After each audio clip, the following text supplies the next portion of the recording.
Paper batek, pasaporte batek edo horma batek ezin du erabaki nork merezi duen duintasunez bizi.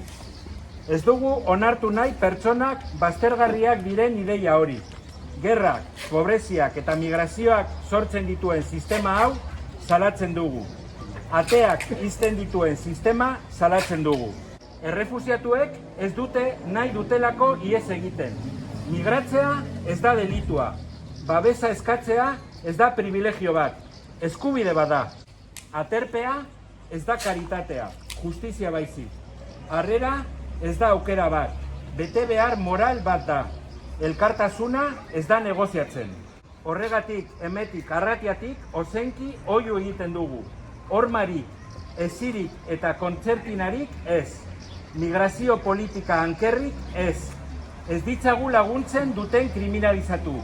Ez ezazue beste aldera begiratu. Utz itzazue beldurrak zorrarazten duten politikak alde batera. Harrera, ekitaldi politiko gisa aldarrikatzen dugu.